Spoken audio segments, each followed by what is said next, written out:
Last time I tried attacking, it didn't work. What? Friday, what's going on? I don't know. I'm there and I don't know.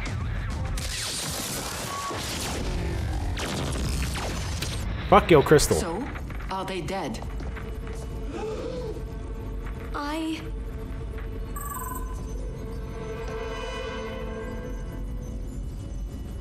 Oh, they're back. They're back in soul. Call them back to the Ark. Let's get out of here. Cursed Ariadne. Cursed Mayhem. Cursed. Marcus Longinus. Why are you here? It's a porn star name. Babylon. You failed Legion. And you failed the Morning Star. No! No! No!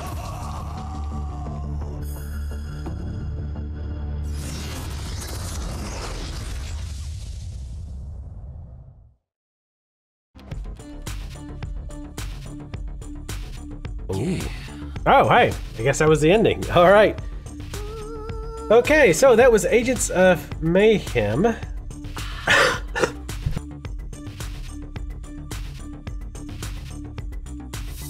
few episodes without coughing, and then right at the end. No way reflects measurements, contributions, blah blah blah blah. I like when credits actually show the pictures of people. I think that's pretty cool. But anyway, so this is when I typically do a off-the-cuff review of the game. It was okay. I enjoyed the gunplay. I liked the variety in the agents. I like being able to kind of mix and match not only the agents that you use, but the skills they have and the gadgets they're using, so that you have kind of you have like a custom play style that you want to run with. You can kind of pick who you want to pick within reason. You do need to have, unless you've got somebody who does a massive amount of damage, like Shahrazad or whatever. She wasn't that good against shielding, but she killed people anyway quick with it, whether they had it or not. Except against like bosses and stuff. So I like that variety. I didn't really... The gameplay variety as far as being able to customize how you play was cool. I like that.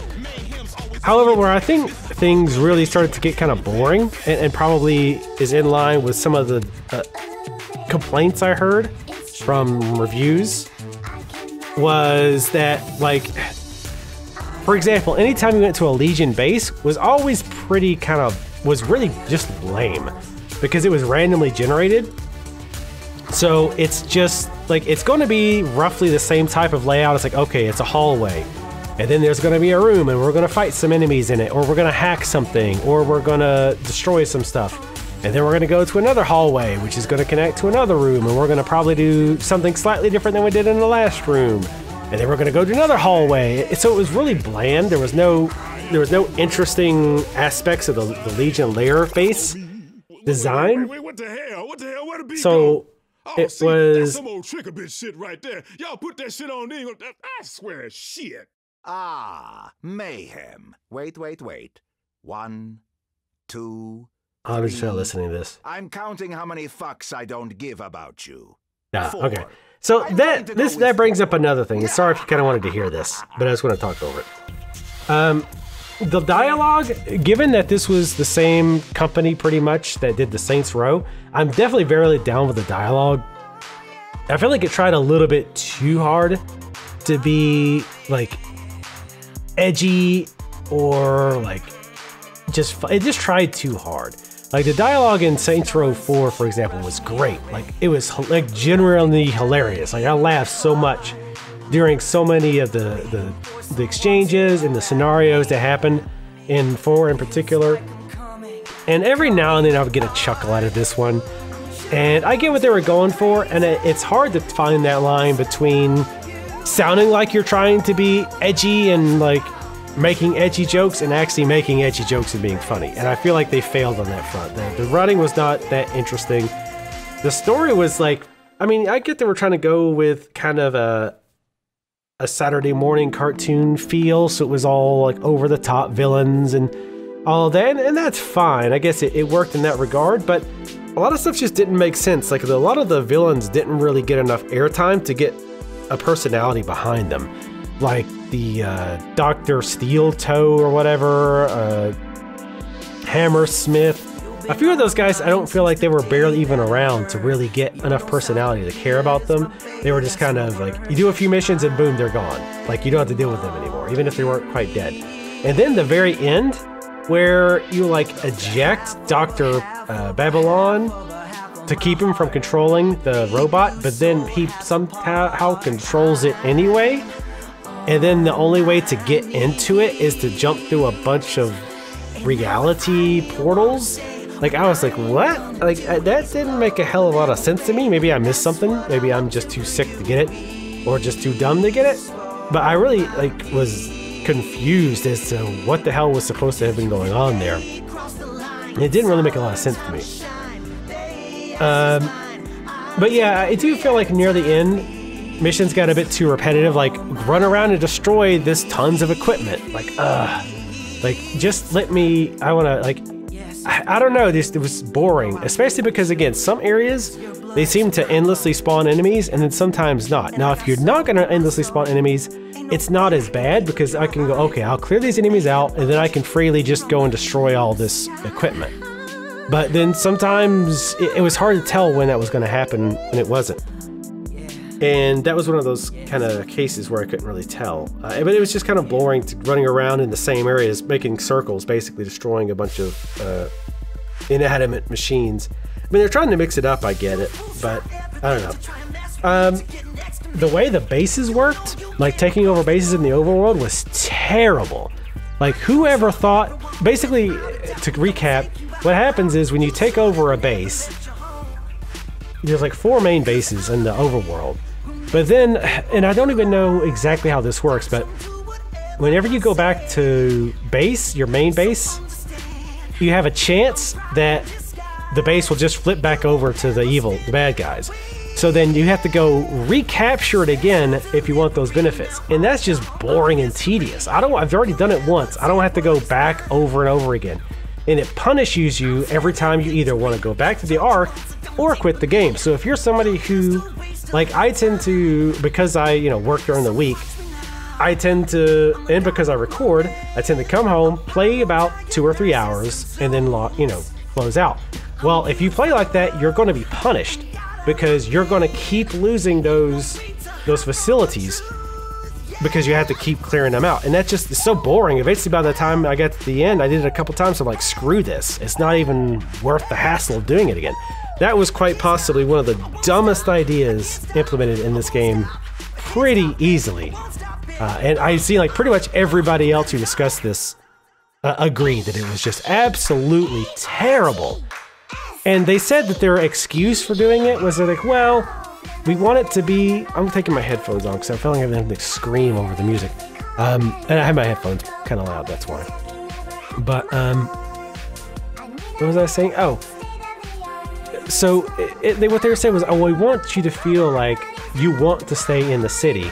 Because if you ever leave to Ark to, readjust stuff or buy new things or whatever, there's a trade-off, because otherwise you can just go back and forth, and there's really not even a reason to go back to the Ark. There should just be a menu that you open that lets you buy stuff or change out agents. So they said they wanted that as a balancing mechanism, but it just does not work well at all for that. It just ends up being tedious, and you end up going, you know what, I don't even want to waste my time having to re-clear this area over, because it's not interesting. All it is you realize it's one of those, it's like, oh, you have to destroy X amount of equipment. So all you do is you run up, you ignore all the enemies, and you just blow up equipment until you take it back over again. It's just not fun, it's not interesting, even in the slightest. So it was just a terrible mechanism, or mechanic, I guess. The music and stuff was pretty good. Like I said, the personalities were okay. There were some characters I liked, like Oni was pretty cool, Shahrazad was alright, Fortune was kind of cool. Persephone was kind of cool, mostly because, she looks like Yennefer, and she seems like Yennefer, so... And also, there was a lot of people who mentioned that a lot of the heroes or agents seem like Overwatch ripoffs. I can see that to an extent, but I feel like the characterizations are generic enough that that most of them are easily excusable. Now, some of them are kind of weird. Like, for example, Jolie, or whatever her name is, the one with the turret. Like the one that she can, she's got like Uzi, I think, or maybe even dual Uzis. Or no, it was Fortune that's kind of like Tracer a little bit, where she's got the dual thing. She can like dash forward and back. Her ability is like a grenade type thing. She shoots forward, kind of like Tracer's ultimate. I mean, there's some stuff like that, but I feel like even that's stretching a little bit. And again, you know, Overwatch's characters are I don't want to say generic, but you know, you've got like the old engineer guy who's big time into his machines, and then you've got Reinhardt, the big burly knight guy who protects everybody. But anyway, that's a whole nother topic. Again, I could kind of see how people could make that association. I really honestly don't feel like it was on purpose. I mean, I haven't really looked at it in depth, I guess, but I don't think they did it on purpose. I think it would have been a really dumb idea to have done so.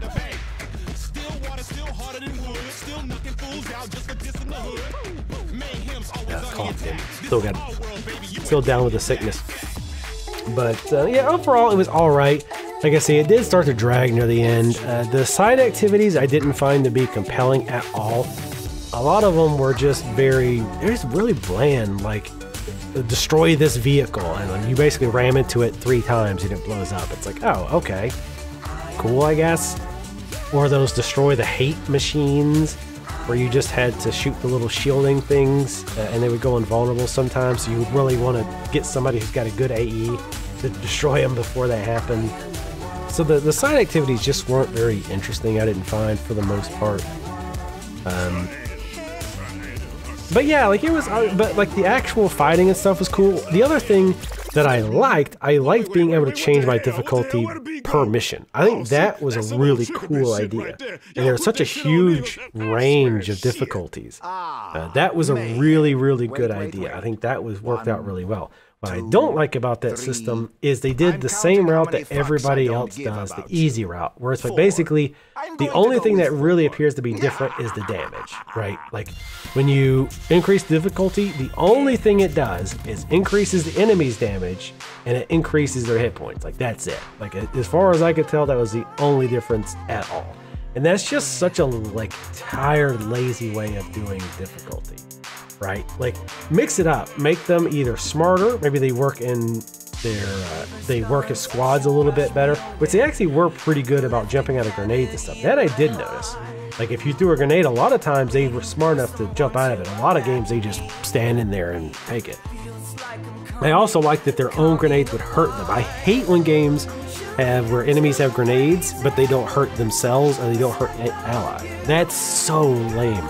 That was cool to see in this game, that you actually could use that kind of stuff to your advantage.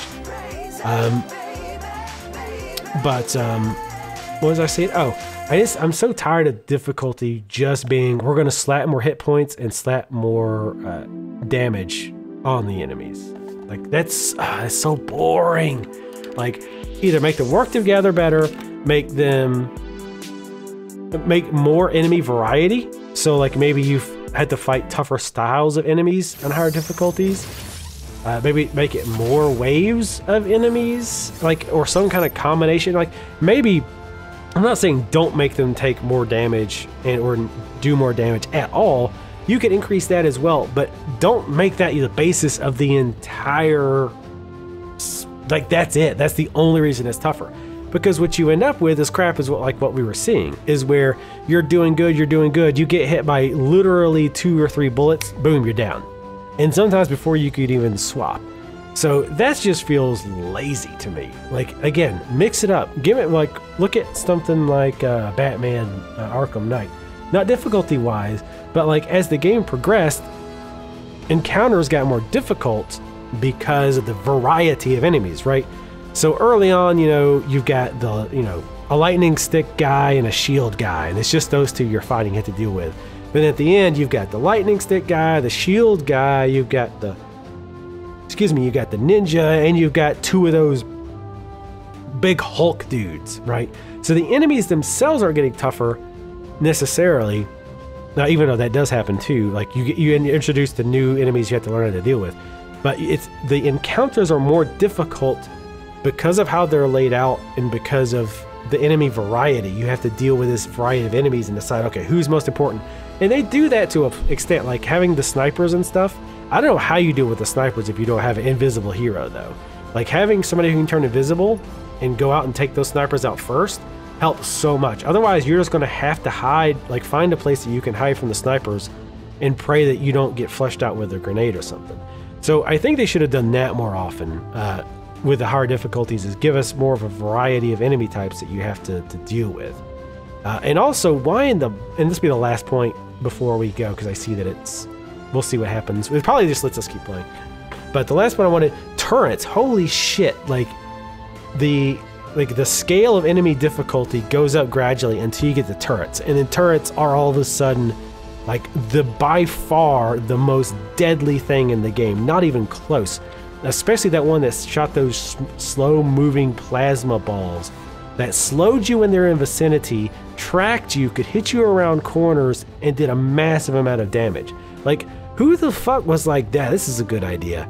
Like, tone that shit down a little bit. Like, the turret should be there to make the encounter more difficult, right? You either need to take them out, or like we did sometimes where we're trying to fight in one area, take out a lot of the weaker enemies, and then we'd be free to take out the turrets.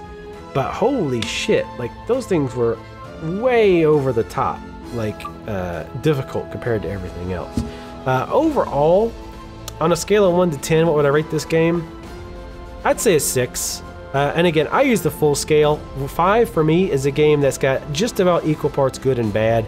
It's like, it's not a bad game, but it's not great. It's definitely like missable because there's enough bad to counteract the good. This game has more good than bad or bland, but not by much. And it did start to drag on near the end a little bit. I wish they would have done their difficulty balance a little bit better than just the slapping hit points and damage on the enemies. The story was weird. The writing was disappointing. I liked the enemy variety. The enemy variety was pretty good, and the agent variety was also pretty cool. I like that aspect, and being able to really customize your agents a lot too, and the team of agents. I really like that aspect, and to me, that kept the combat interesting, especially when we were still kind of messing with different agent setups and trying new things. But anyway, yeah, 6 out of 10. I'd say a solid 6 out of 10. How much would I suggest to buy this game for? If you're a typical person like me, and I tend to like side content, and I wasn't really crazy about the side content in this game. Other than the agent missions, just the random side missions were pretty blah. Like the rescuing the people, where you basically kill 1 or 2 dudes and then click the person to put them in a bubble and blow the thing up. Like, those are pretty bland, so I didn't do many of those. So if you're like me and you're going to mostly stick to the campaign, you'll do all the agent side missions, but that, and maybe a few things here and there. The VR missions were fairly boring too. I would say maybe 20 to 25 bucks if you're like me, if you can catch it on that price. If you do think you'll do a lot of the side missions, you'll actually level up all the agents and, you know, level them all the way and try to do all this stuff. I mean, I think you'll get 45 to 50 out of it. If you're really that type who's going to put that much time into it, 45 to 50 I think would be a fair price. I actually forget what the retail price is for this, but yeah, overall, pretty good. I was disappointed in a few things, but we've already covered that. So let's see what we're going to get. A little bit of XP. Hey, what do you know? What? And she still didn't get 20. That's the last mission in the damn game.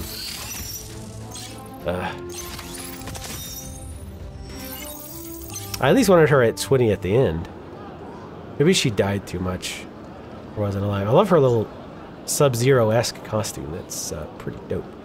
But anyway, thank you guys for watching. Thanks to those who stuck through the series to the end. I think there's about 30 of y'all who just stuck it through, so kudos to you. Thanks again to Gage for your continued support on Patreon. Very much appreciated. Make sure you guys leave comments in the comment section below. Let me know what you liked and didn't like about the game and the series, and I'll see you next time.